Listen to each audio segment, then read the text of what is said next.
everyone could make their way to their seats, we're going to begin very shortly.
Off the table. We need another setting at the table. This is supposed to be 10.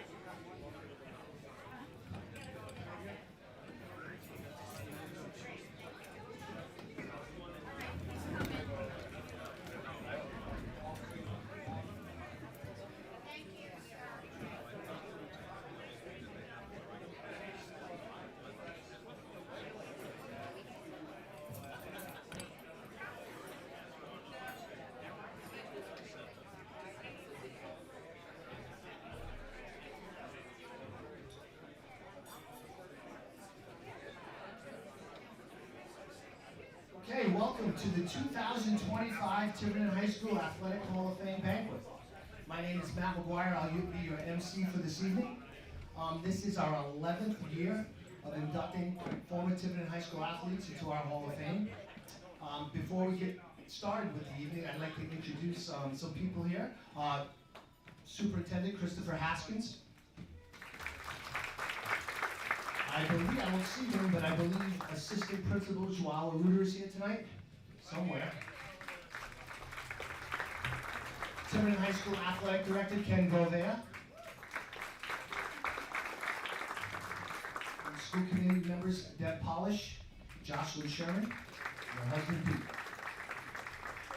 All right. If there are any Hall of Famers in the audience tonight, if you could stand and wave, we'd like to recognize you. Any Tiverton High School Hall of Famers.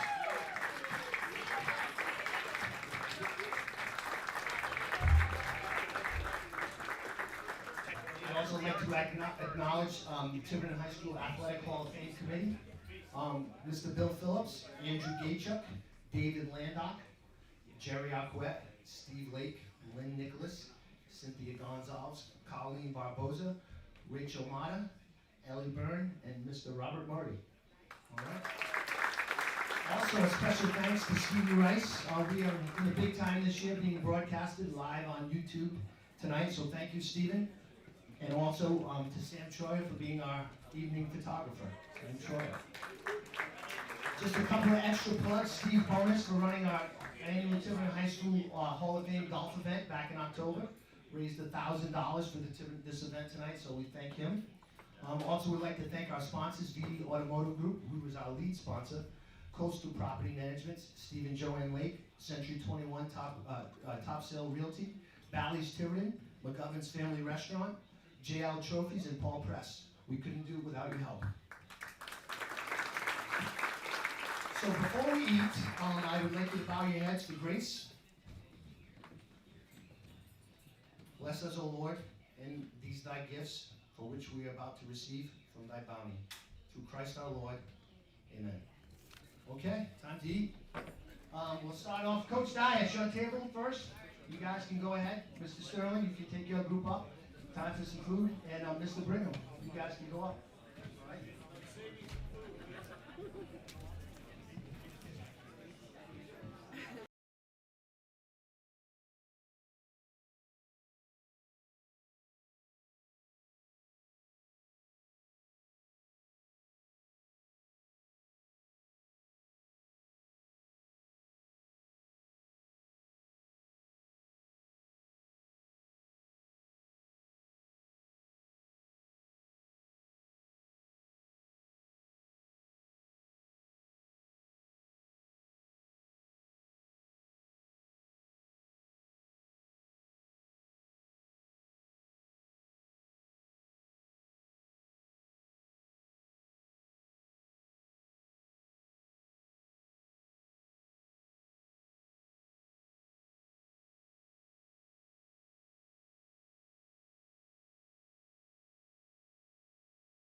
Okay. Oh.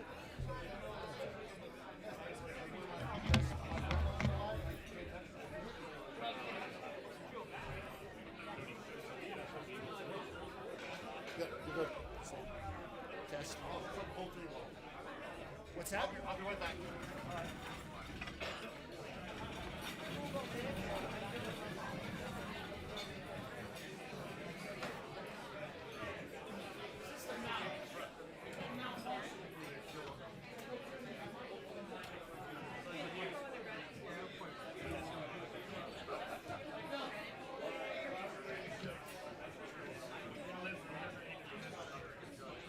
Testing. All right, we're back. Okay, at this time we're going to begin our award presentations. I would like to start off with our first Hall of Fame recipient. At this time, if I could call up Coach Steve Lake to present to class of 1981, Mark Patello.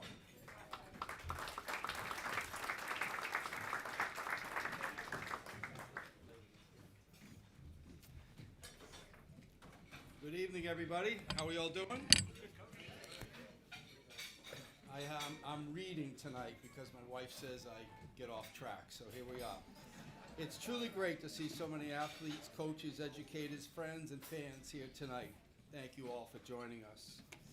I know we all love hearing the inductees' stories and reflections on their playing days. Competitive sports, at its heart, is meritocracy at its finest. And I have many, many fond memories of Mark. So Mark, at this time, if you'd come up, stand next to me. I want to talk about you.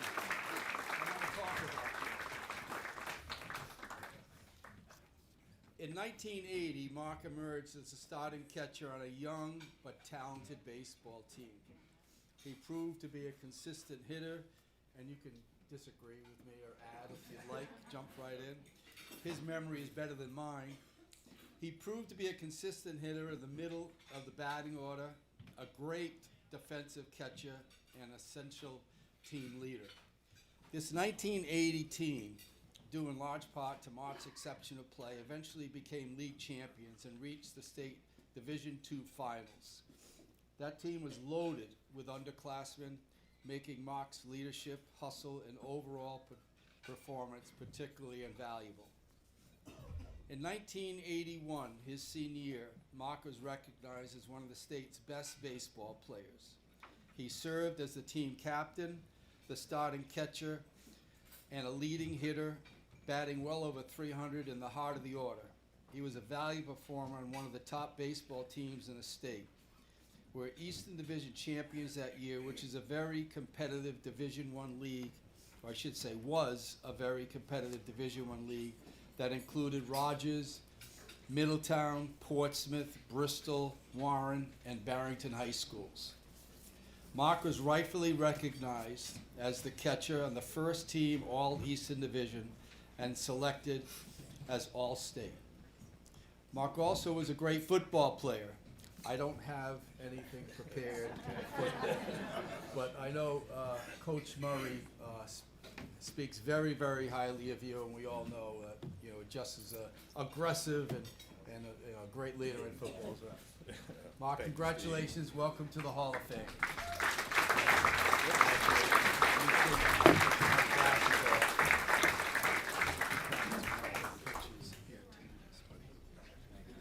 Thank you. It's all yours.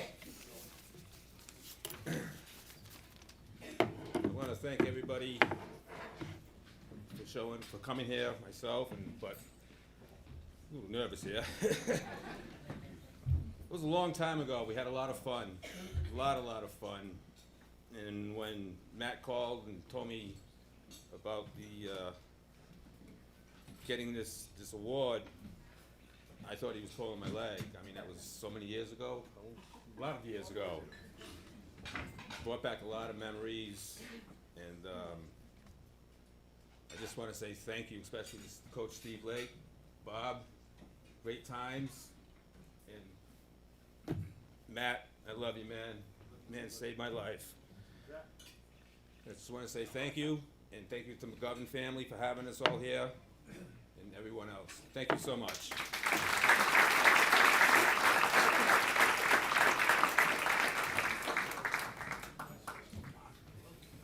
Mr. Lake, I think you may have taken my notes.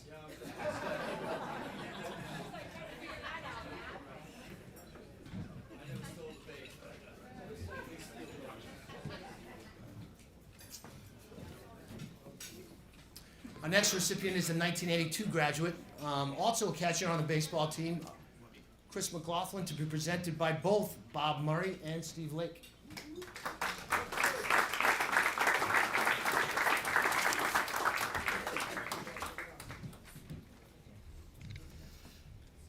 Chris, I know Coach Chantry is looking down on us right now, and he wishes he would be here today. I know how proud he is, or he was of you, and how proud he would have been of what you accomplished. So I want to use Coach Chantry's words, okay?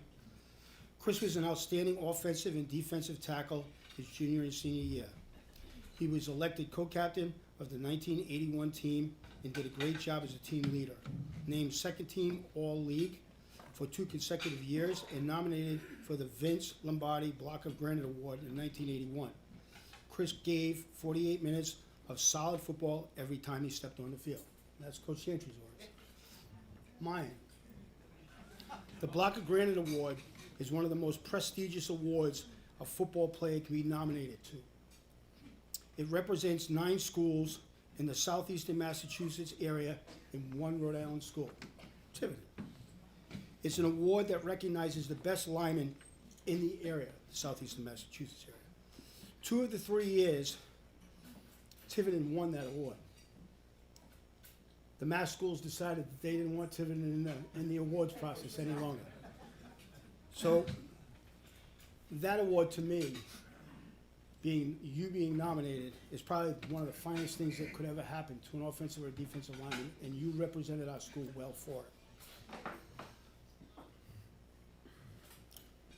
So, in closing, I'll say, Chris, between me having the chance to coach you in baseball and football, I knew you were tough. I knew you were a talented kid, an outstanding leader with the heart of a tiger. So I'd like to congratulate you on your induction into the Hall of Fame.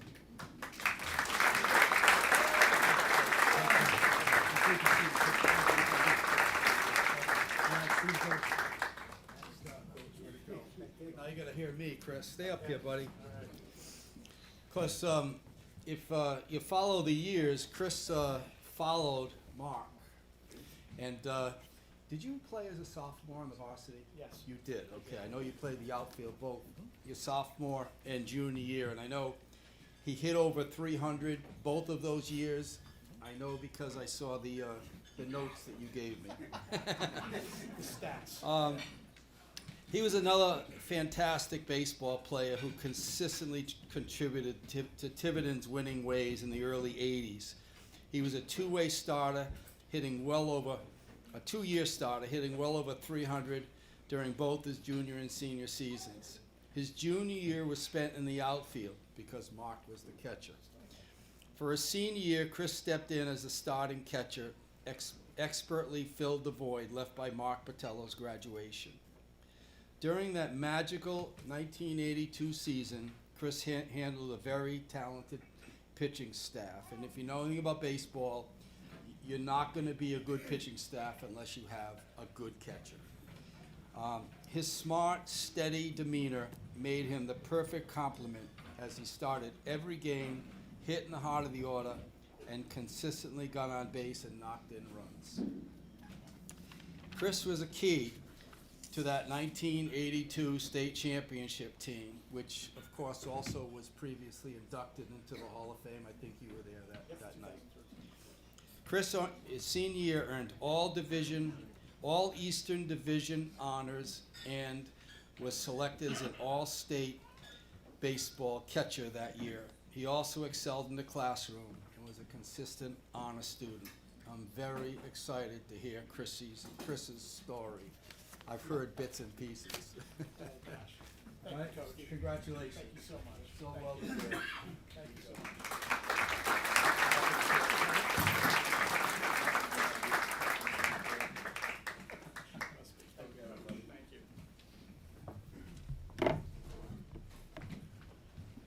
So thank you, Coach Lake and Coach Murray.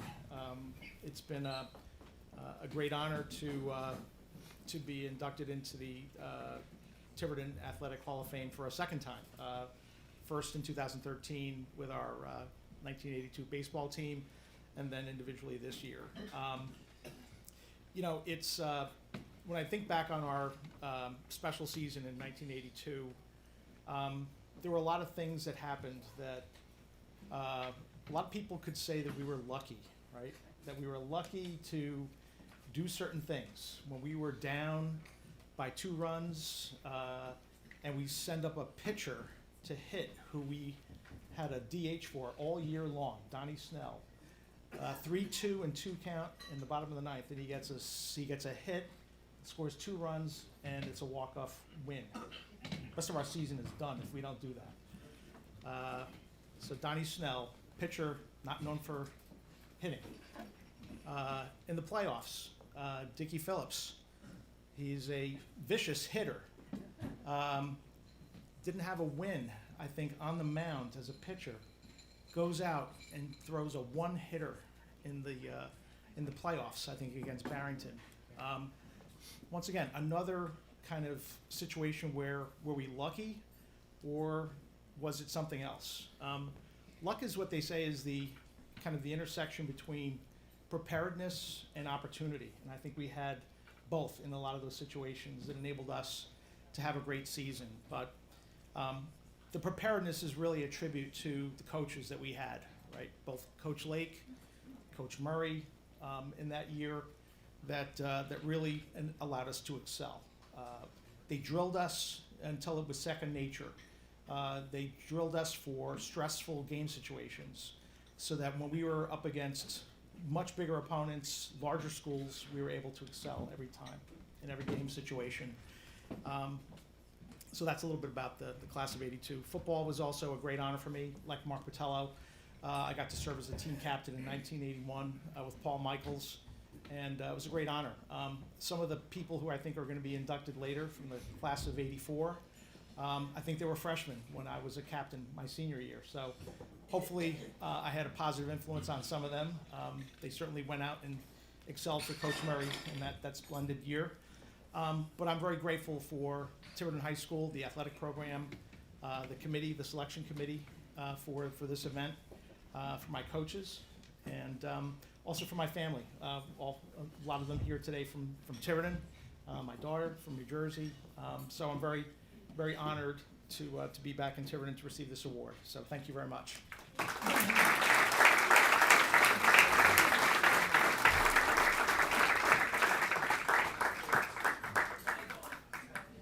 Congratulations, Chris. Coach Dias, if you could come up. Coach Ken Dias, to present to Rebecca Anderson Bonifant, class of 2001.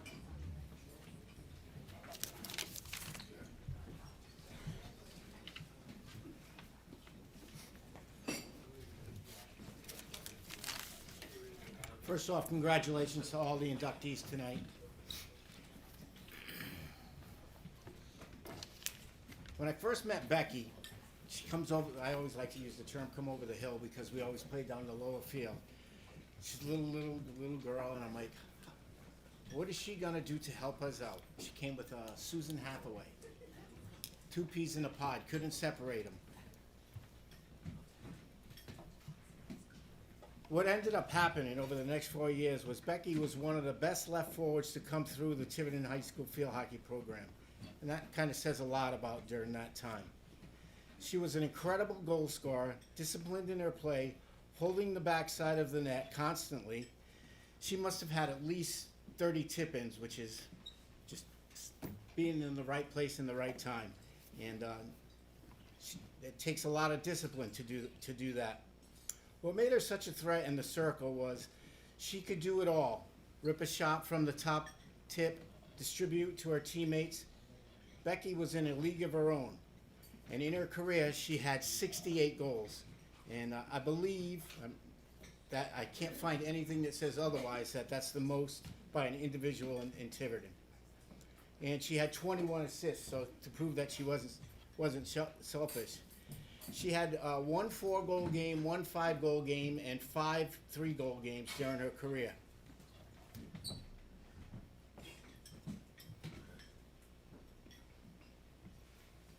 Becky was a 4-time All-Division selection, as well as a first-team All-State selection recipient her senior year.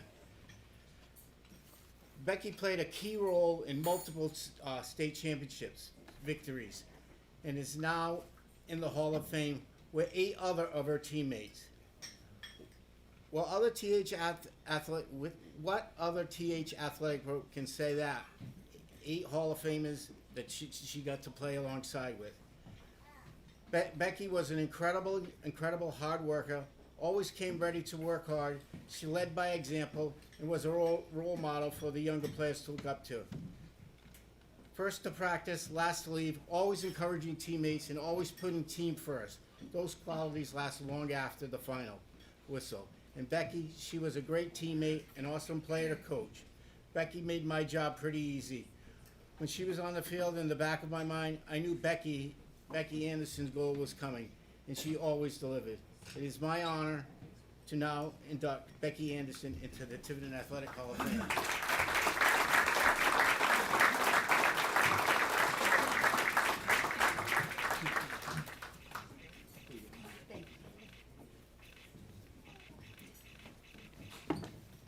Thank you so much. There you go. This is truly such an honor.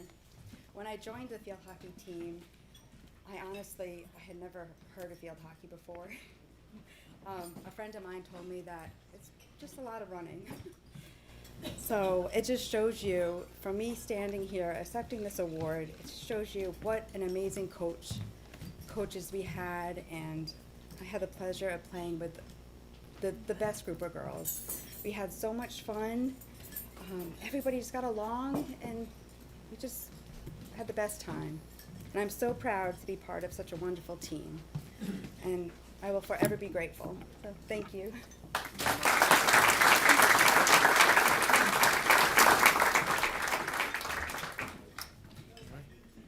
Great job, Coach Dice.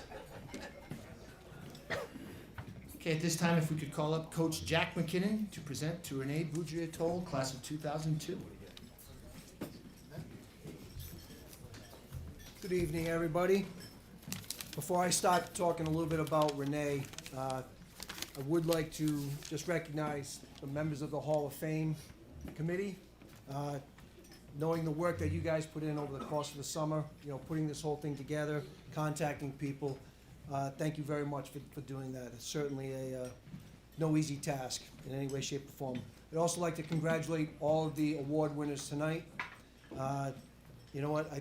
Listening to all these stories, as they come up here, certainly, rings a person's heart. I'd also like to recognize, they're not here tonight, but I think it's important to recognize the Tiverton girls soccer team for winning the state championship about a week ago. I think that's awesome.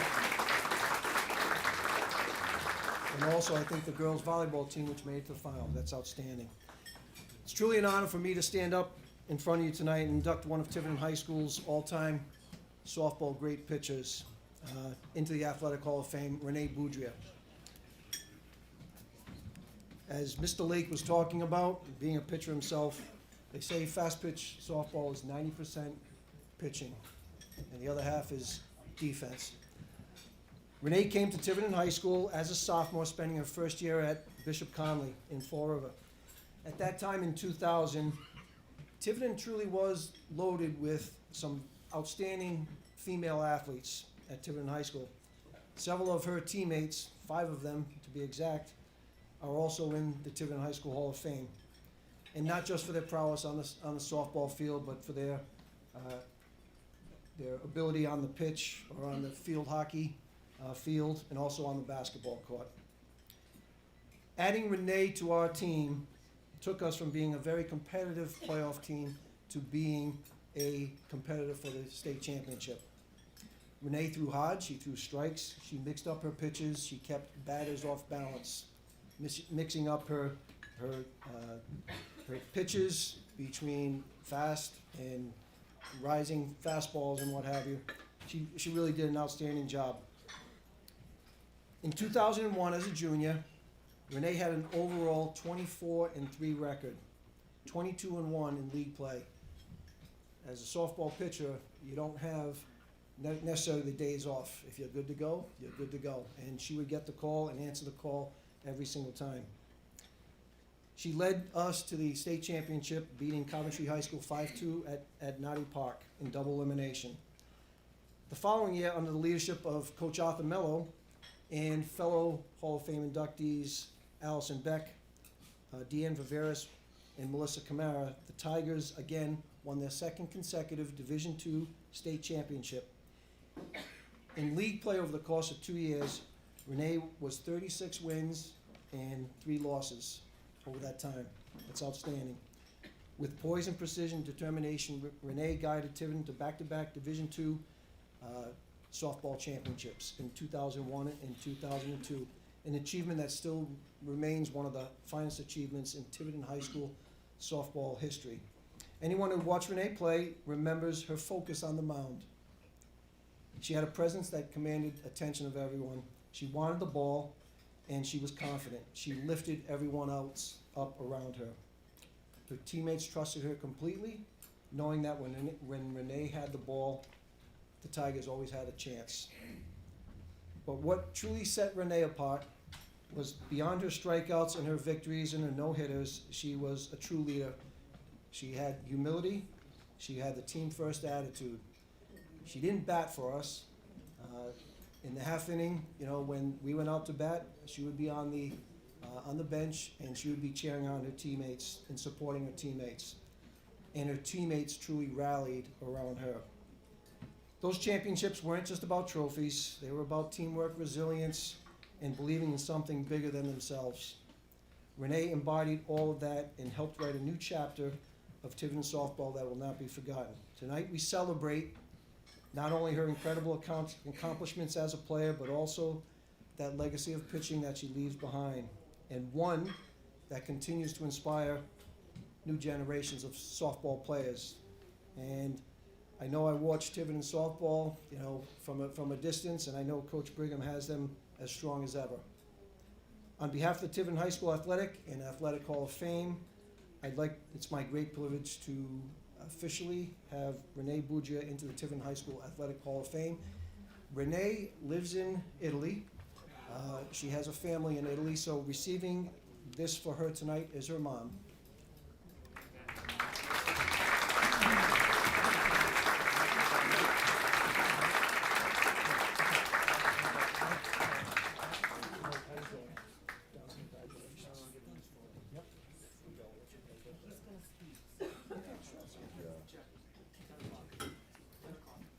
Excuse me. What's going on? Renee can't be here tonight, and she asked me to read this for her. And she says, "I am so thankful to be added to the Tiverton High School Hall of Fame. I have so many wonderful memories of playing softball in Tiverton. From starting off at third base in Little League to progressing into a pitcher. I don't remember being offered a choice to play softball, I just remember it happened. Though I suppose when your grandmother is the president of the Tiverton Little League, these things are decided for you. I am very happy my family is here to accept on my behalf. I am currently living in Italy with my family, and I'm sorry I am unable to attend. Signed, Renee."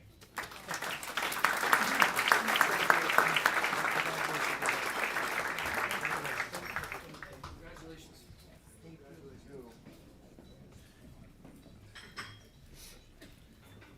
Coach Anderson, if you could come up to present to Matthew Sterling, class of 2006.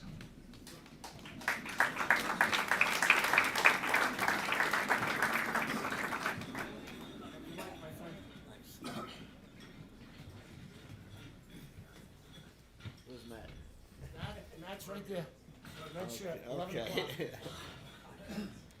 All I can say is I'm so honored to present Matt this honor of being in the Hall of Fame. Thank the committee for putting him in. I remember the first time I met Matt, he hit a golf ball so far, I says, wow, that guy's in a different class. I could hit the ball about half the distance he could.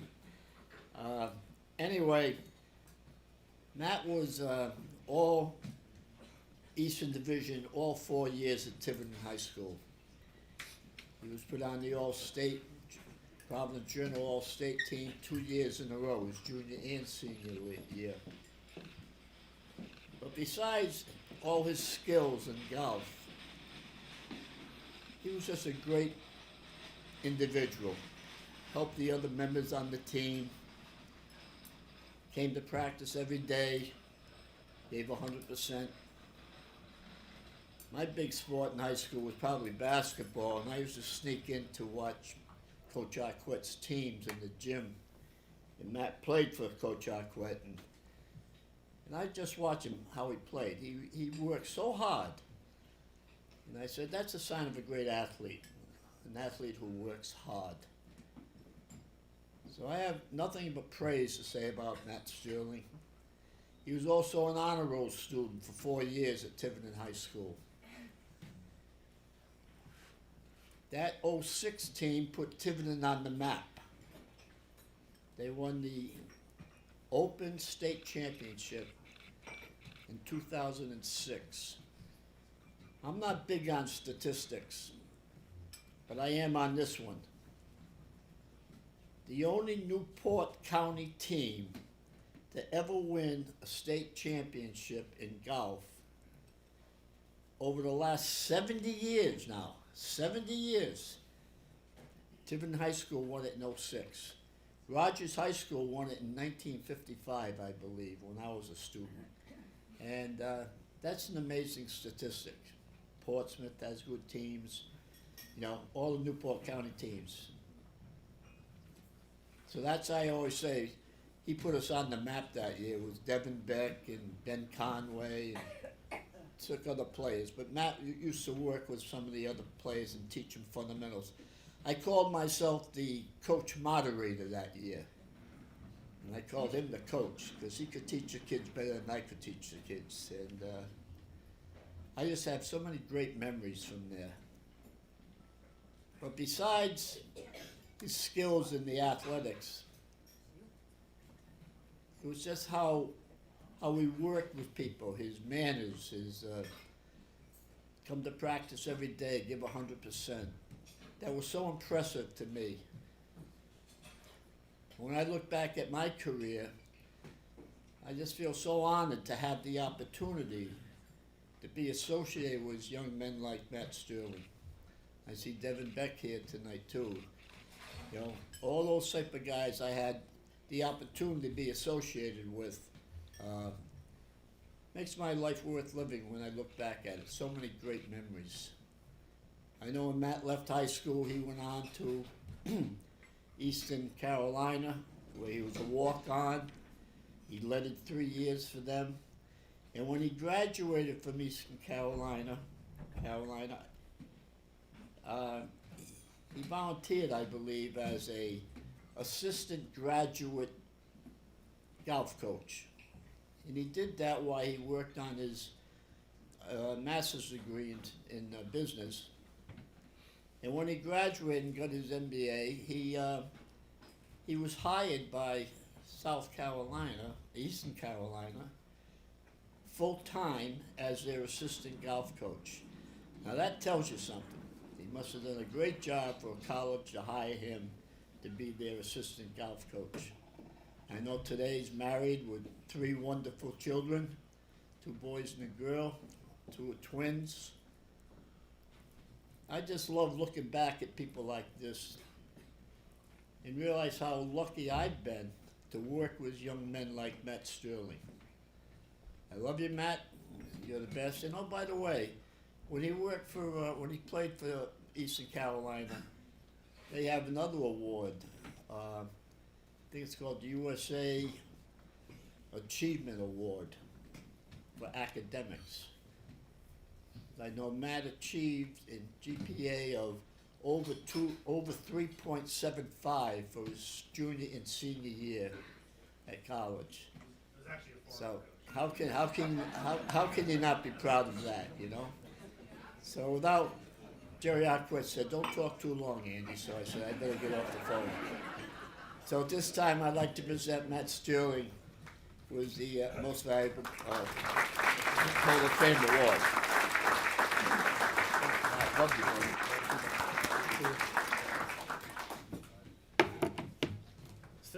Thank you very much. Thanks to the committee. Thanks to whoever wrote my bio in the program, because you made me sound wonderful. And I don't know why everybody keeps talking about my basketball career, because the only thing I led basketball at was entered game, played 0 minutes. But I was talking with Coach Landock earlier that, you know, I used to get put in a lot, like 5 or 6 times a game to box out on free throws. And Devin, who's one of my best friends back there, would say, isn't that kind of insulting that you don't play minutes? And I was like, no, I'm actually one of the best on the team, and he wants me in the game to do something. So anyway, but that's the truth about my basketball career. Looking back, I have a lot of fond memories. Time in the gym, time on the course, time in the classroom. And Tiverton athletics has always punched above its weight. And I think that is because of the wonderful men and women who have been part of Tiverton athletics as far as I can remember. And a lot of them are in this room tonight. So can we give all of them a round of applause, all the coaches? Mr. Martin,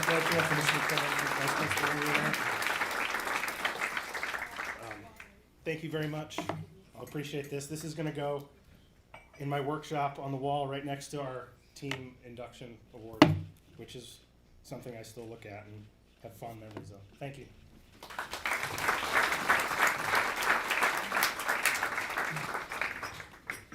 Congrats, Matt. Rick and Kim Lots. Rick and Kim Lots here tonight. No Rick. Okay. Rick? Okay, I just wanted to make sure I didn't say hello to you earlier. Carol Lots is next. I will be presenting to Kim and to Rick for Kara. Class of 2012. Kara was a member of both the field hockey team and girls lacrosse team. She was a force on the field, on earning all league honors in field hockey in both 2010 and 2011. Kara was also a second team All-State selection by the Providence Journal in lacrosse in 2012. Some of Kara's best memories at Tiverton were being part of a dominant 2011 lacrosse team, a team that worked their tails off, not only for a banner, but also for each other. We loved winning together, and we loved laughing and having a great time too. Undefeated champs, go Tigers. After graduation, Kara attended Rhode Island College and the University of Cincinnati for her graduate work. She earned a master's degree in nursing. She currently works as an oncology nurse and soon to be a women's health nurse practitioner. Her family includes her parents, Rick and Kim, her sister Kara, who was her sister Krista, who was also a field hockey superstar, and she now resides in the state of Texas. Kara was a second team All-State selection in lacrosse, a 2012 state finalist in Division II lacrosse, and she also earned first team All-League in 2011 and 12. So at this time, if I could have Dad Rick and her mom Kim come on up, and I will present you the award.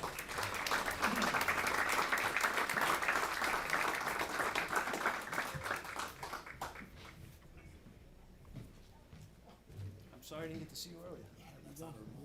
Oh, I'm sorry. I apologize. Kara couldn't make it here tonight because she's in Austin, but she wanted me to thank her coaches, her teammates, everybody from Tiverton that supported their teams during all those years, and thank you all.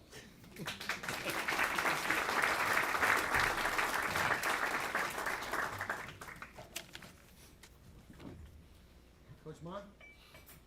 Your turn again, my friend. At this time, we're going to present to Stan Stankowski for our Contributor Award. Coach Robert Murray, if you could come up and present to his son, Jeff.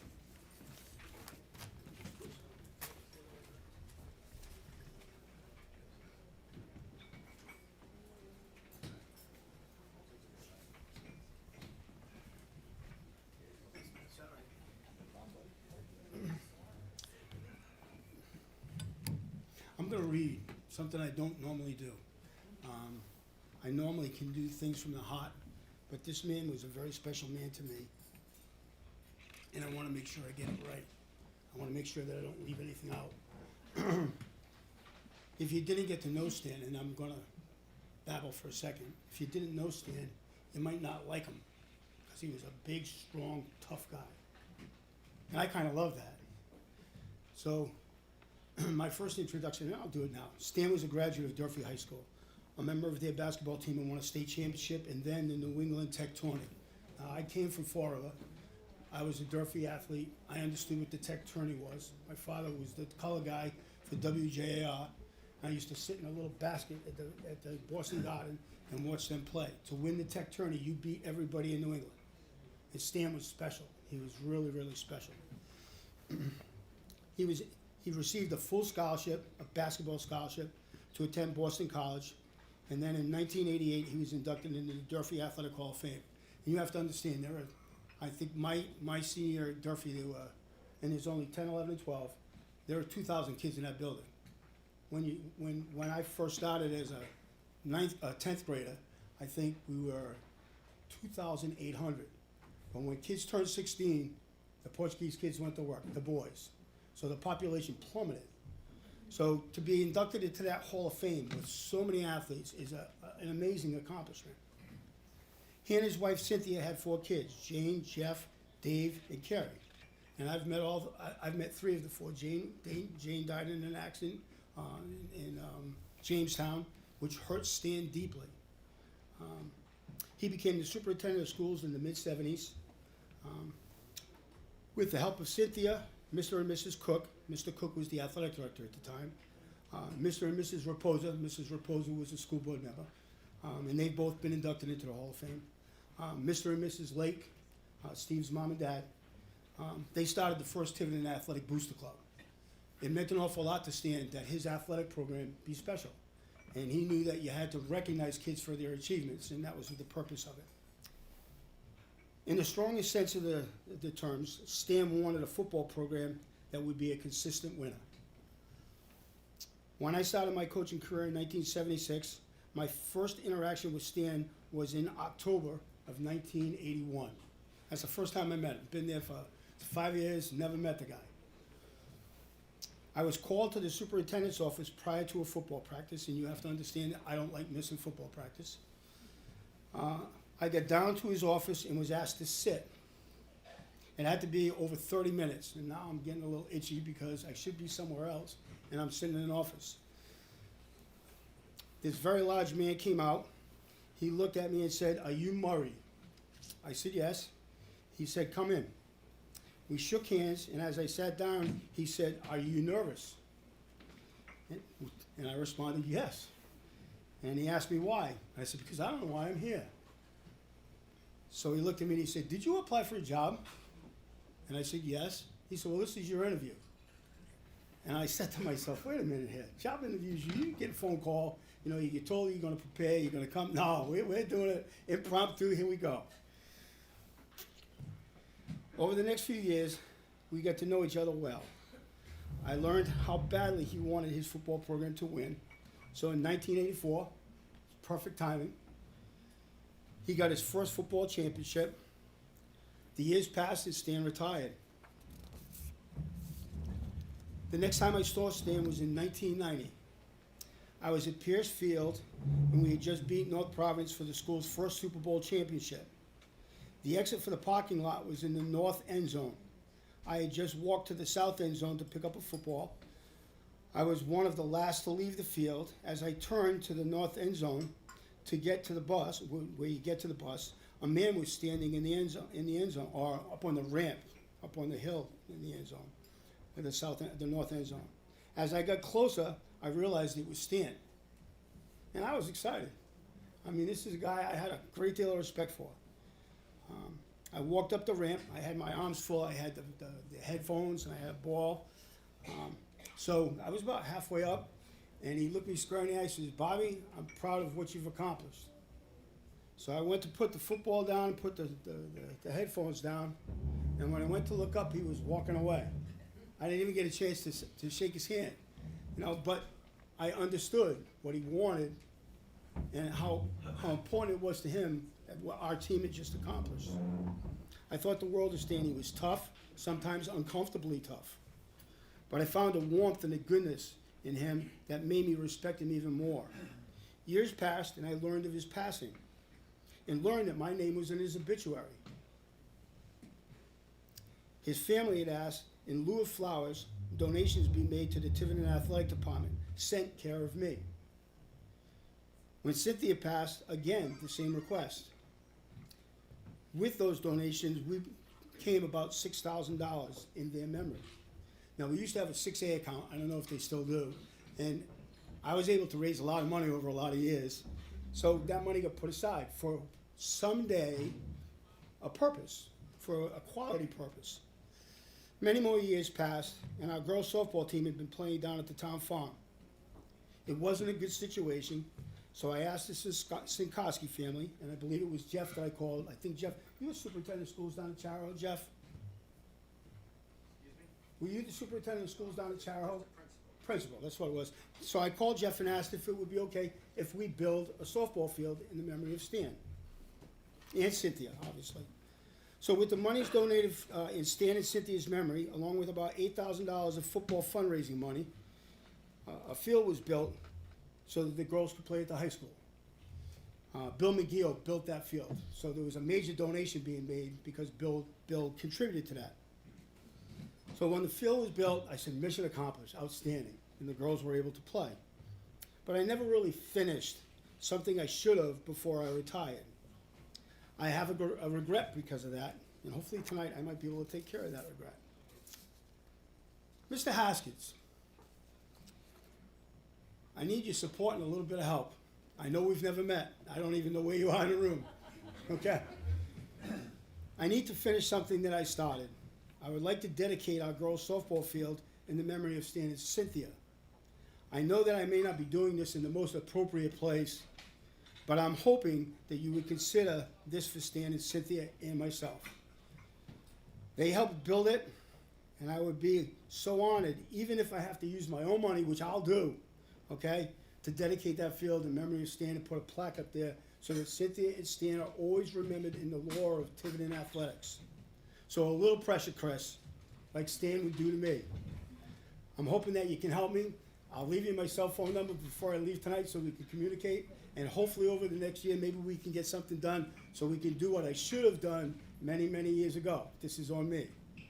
So on behalf of the Tiverton Athletic Hall of Fame, I would like to induct Stan Sinkowski, and I should include Cynthia in that too, okay, for all of his contributions, seen and unseen, into our Athletic Hall of Fame. Jeff? I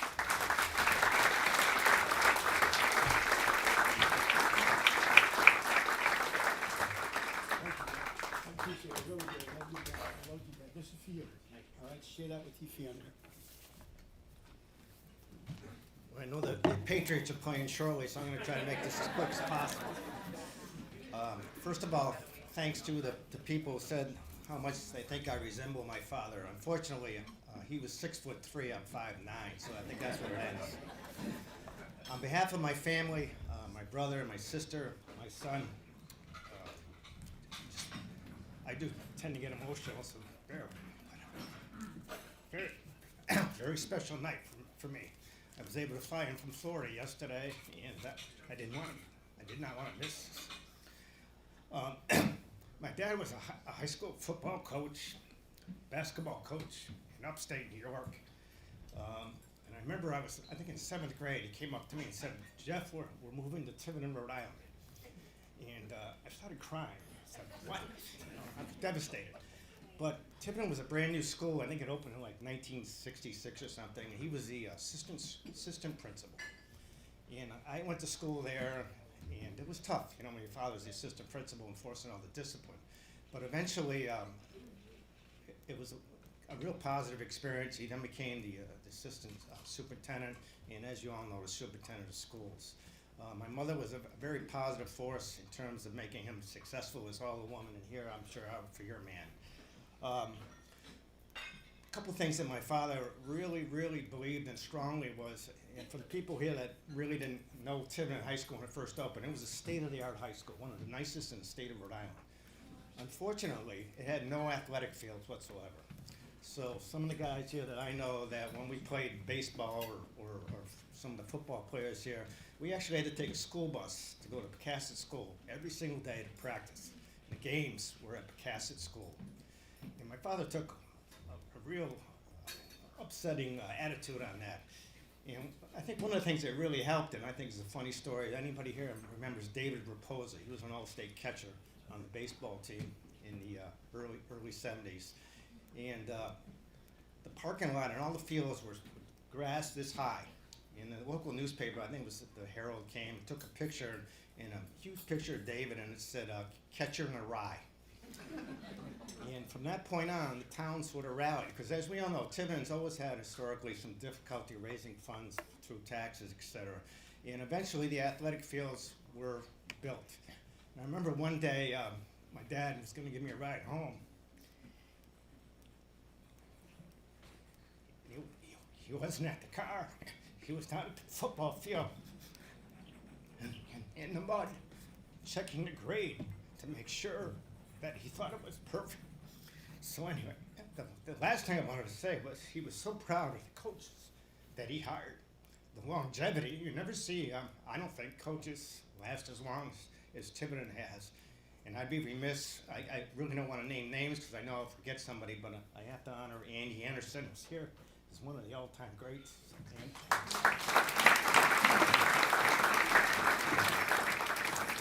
So again, thank you very much.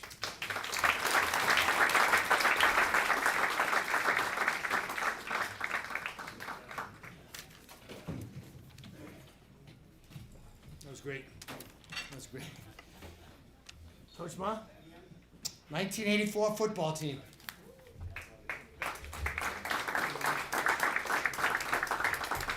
So when Jeff talked about our athletic facilities, I always used to love having our picture taken. And you'll get an understanding of my picture. Now, you have to understand that this hung in my office from 1984 until 2022, along with about 50 other pictures, 60 other pictures of all the different teams that I coached. I always loved my press box. And then when we finally built the press box, it was a platform, correct, Coach Phillips? And then we finally built the press box, and they burned it down. And then Superintendent Terrell came along, and he said, we don't even want the bleachers. So we played on a field with no bleachers, no press box or anything. But we still found a way to win. So. The 1984 football team started in a weight room, in a dungy old drying room. You probably don't want your kids in it because you're afraid they're going to breathe in the dust and get cancer.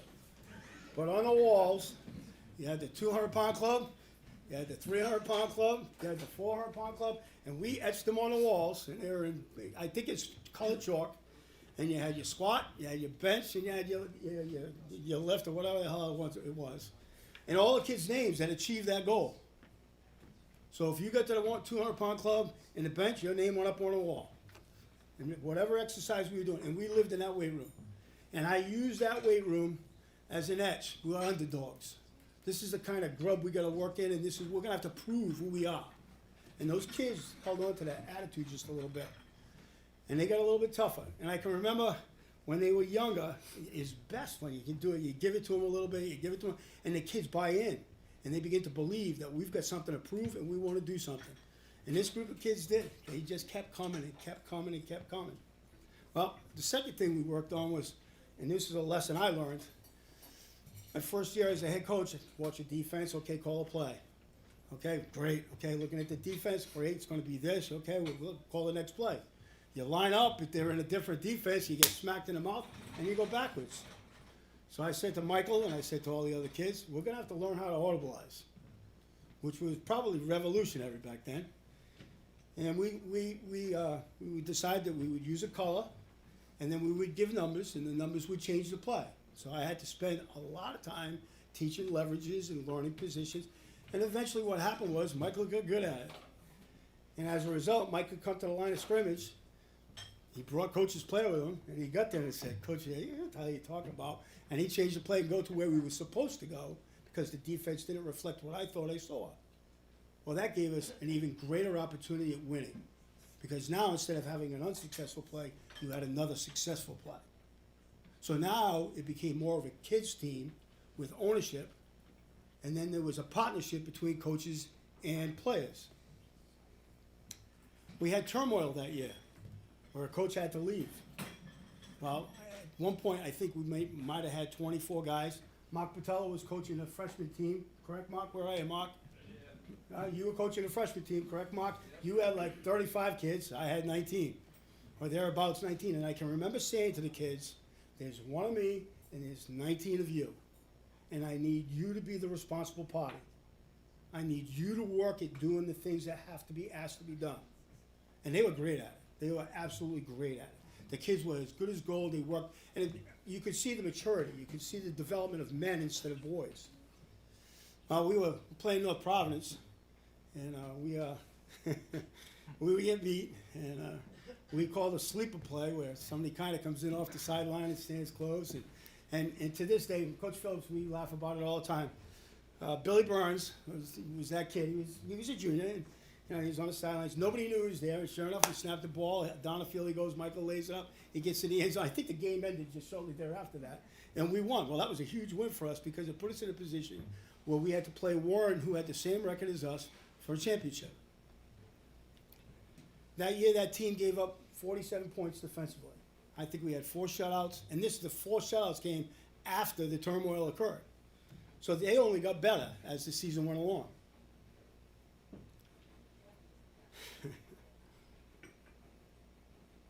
There are that group of boys, and I'm going to refer a little bit. We used to say Mark Lavoie. Until Chris Renard and Brian Turner came along, you were the best center we had ever had.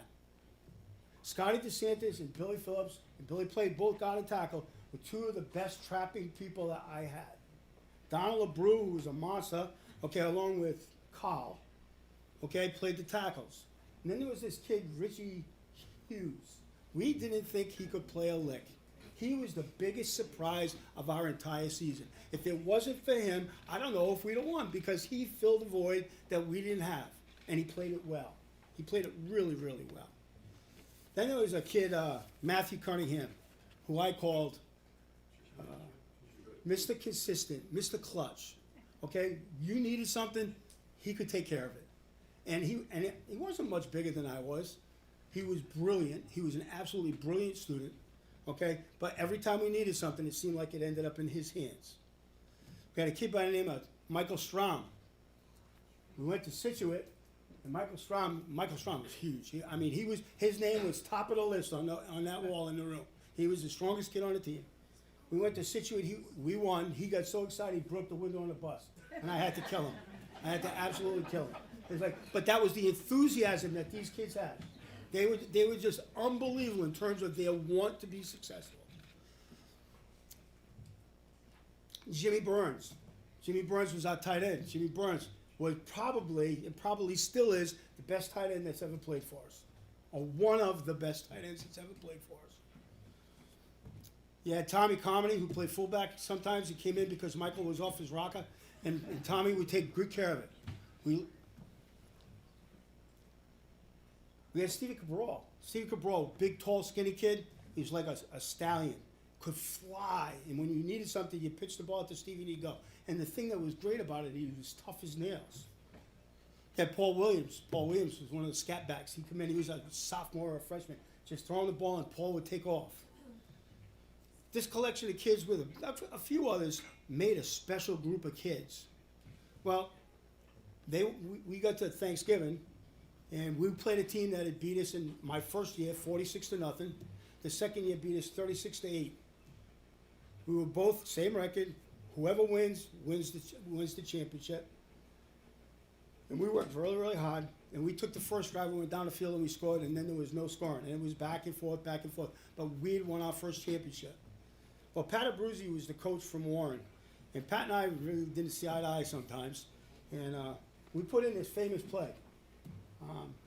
We ran a double pass that you see the Patriots run a lot. we would split a guy out wide, we'd throw him the ball on a lateral, we'd sneak the back out of the backfield, run him down the field, everybody would come forward, he'd go down, we'd throw the ball up, he'd score. I think we scored, Coach Gaychuk scored a touchdown the other day on that. Correct, Coach Gaychuk? I saw it, I watched the film, I saw it, okay? People couldn't stop it, it was awesome, it was awesome. Well, we won, and then I wish that my kids who took the videotape had just held on to it just a little bit longer. But the celebration that took place after we won that game was phenomenal. It was absolute, the excitement, the pride. The guy that I haven't talked about was the guy that really made it, he put all of the pieces together, and that was Michael. Michael was the guy who learned the audibles. He was the talented kid, but he was a team player, and it's evident in the Facebook posts lately. Mike was the guy who drew everybody in, and he held on to them. And if it wasn't for Michael, I don't think that everybody else would have had the experience, because I don't know if we could have stayed together. Well, they were the foundation for me. I can remember saying when we first started talking about the audibles, if a 5-year-old kid can go to kindergarten and they can learn to print their name, why can't a high school kid learn to look at a defense and be able to change a play? If I do my job and I teach it correctly, they should be able to do exactly what a young kid learning. There's no reason you couldn't. And that one piece of philosophy ran right through our program until I retired. Now, if I'm not mistaken, we went to 9 Super Bowls. There were 4 of the semifinals that we got beat by 2 points or less that could have taken us to Super Bowls. And all of that occurred because of this group. And that's what makes this so special to me. That picture was always near and dear to my heart. Now, when I came home, I said to my wife, what am I going to do with all these pictures? So they went down in the cellar. So last night I went down in the cellar, and I went through all of it. And I'm telling you, there's a stack like this. I went down, I finally found it. I pulled it out, I cleaned it all up, shined it all up, because I know how special it is. I know the group of boys that played on the team were special, special kids. And the nicest part of all is they became great men. They became really, really good adults, and they've contributed to our society and to Tiverton to make it a special, special place. And I can't be more proud to stand here tonight and see these guys. And I look at the picture, name. I didn't forget this group. There are some kids I look at the picture, I go, God, I can't remember that kid's name. This group, I didn't forget one kid's name. And that's how special they were to me and what they meant to the next 39 years of coaching. Because they told me that we can. And if they could, everybody else could. And as I got smarter, my teams got smarter. We were able to do more. And we didn't win because we were physically better. We won because we were smarter and we outworked people. So tonight is a special night. We're going to introduce a group of boys that did something extremely special for our school. And I know one thing, we won on that Thursday, and on that Monday I got called down into the superintendent's office, and there was a grin from ear to ear. And as I said, the unseen things that go on within your program. The kids never saw Mr. Sinkowski smile, but I did. And I knew what it meant. I knew what it meant to Tiverton, and I knew what it meant to the kids, and I knew what it meant to him. We did the right thing, and we did it with honor. And that's what makes it so special. So, I would like to, because I know the Patriots are playing, I would like all the guys to come up, and I would like to induct you all into the Hall of Fame. Congratulations, fellas.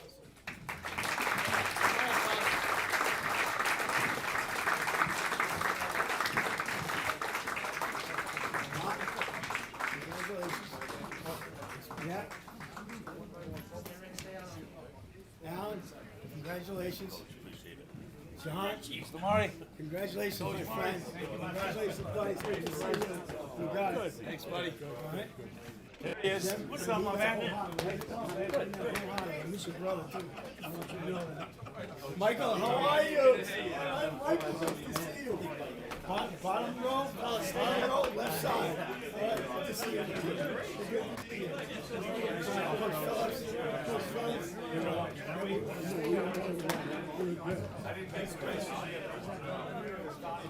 There you go, young man. Congratulations.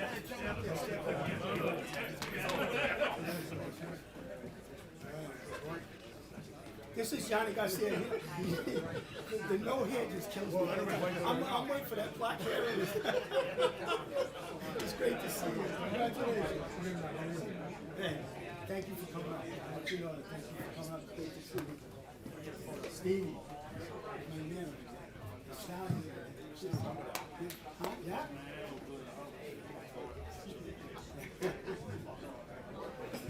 How are you doing? Good. It's so good to see you. It's been a long, long time. Yeah. All right. And this is from me. All right. All right. Good. Oh, Alex, give me a smile. Give me a smile. Yeah. Good photo.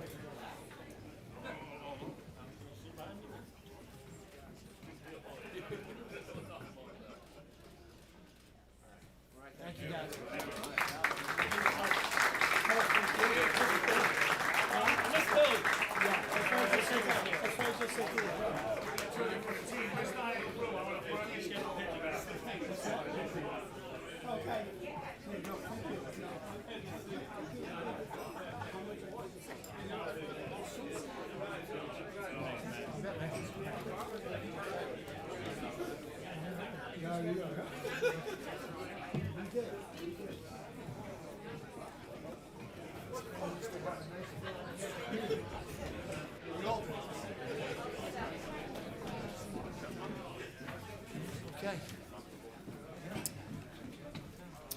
Okay, that wraps it up for the evening, folks. Again, I'd like to thank the Hall of Fame committee. I'd like to thank McGovern's Restaurant and everyone who showed up tonight. I appreciate it very much.